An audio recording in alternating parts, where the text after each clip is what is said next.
Canada's known internationally for poutine, politeness, and peacekeeping. Well, that last one's only true if you remember the days when this guy was prime minister. Back in the day, peacekeeping was a big part of our national identity.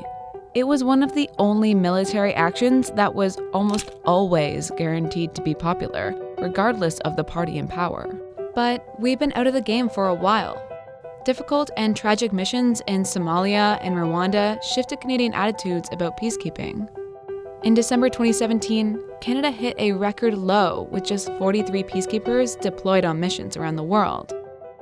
After over a decade of inaction, Trudeau's Liberals announced that Canada was once again going to take up the peacekeeping tradition. On behalf of 35 million Canadians, we're back. 2 years after Trudeau first pitched his plan to rebrand Canada to the world, the Liberals finally announced a modest contribution to the UN peacekeeping force in Mali. So, what is going on in Mali? Mali is a poor, landlocked country in northern Africa. It's home to one of the deadliest peacekeeping operations in the world. Since the mission was established in 2013, 162 peacekeepers have been killed, most as a result of malicious acts. To understand this conflict, there are a few things you need to know about the country's history.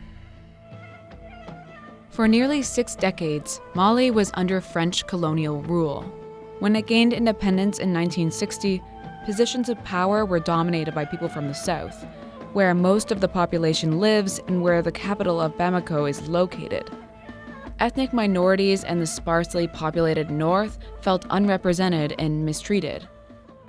Ethnic tensions have long existed in Mali, but after years of successive governments neglecting the northern communities and brutally clamping down on any dissent, animosity led to revolt. The largest ethnic minority in the north, the Tuareg, have led multiple uprisings. In 2012, Tuareg separatists succeeded in uniting militant groups in the north to wage the most organized rebellion to date.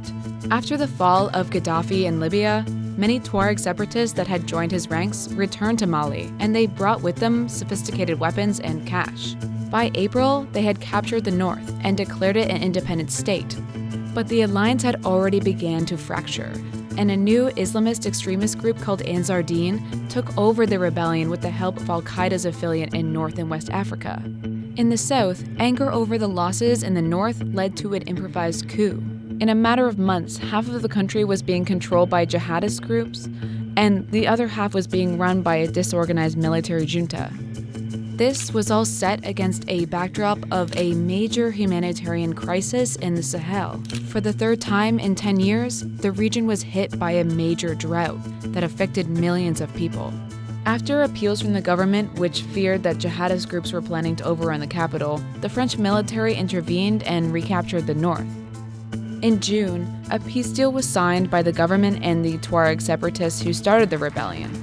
This set in motion the creation of the UN peacekeeping force, called MINUSMA. But despite the peace deal, fighting intensified over the next few years, culminating in another peace deal in 2015. Since then, the peace process has stalled, and the conflict has entered a new phase. The government has been gradually losing its grip on territory. Attacks from jihadist and armed groups are on the rise, and violence is spilling over Mali's borders. The fact is that the Malian state has been retreating in several areas, especially in the center of Mali. In other regions, notably in the north, it has pretty much disappeared, or its representatives govern from afar. So this has created a political vacuum, a gap of sorts, and certainly a need for service and security providers. These roles are partly being filled by terrorist groups, partly filled by the recognized armed groups, or partly filled by militias of all types.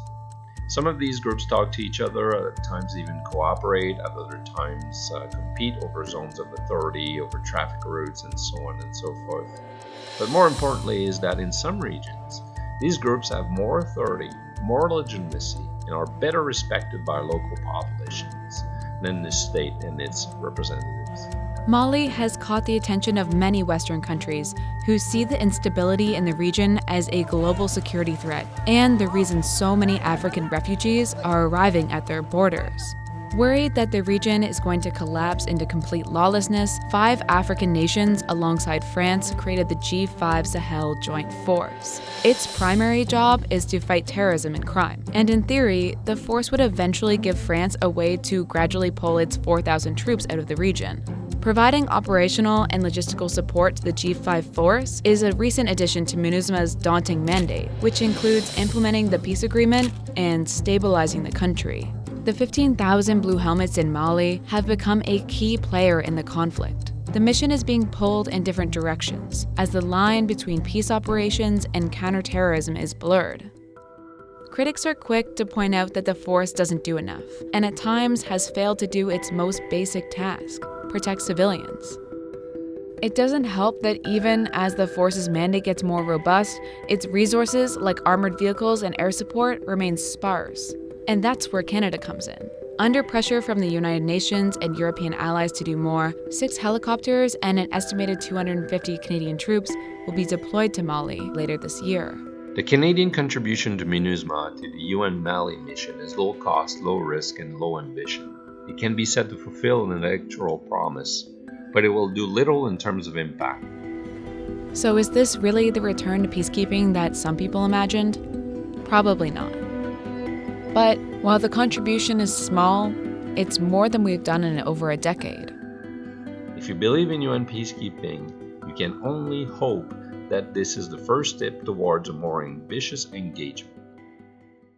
Canada has been in Mali for a long time, and since 2006, for instance, Mali has been both for conservative and liberal governments a priority in international aid. So to talk about Malian state, it's also to talk about 50 plus years of failure of international development.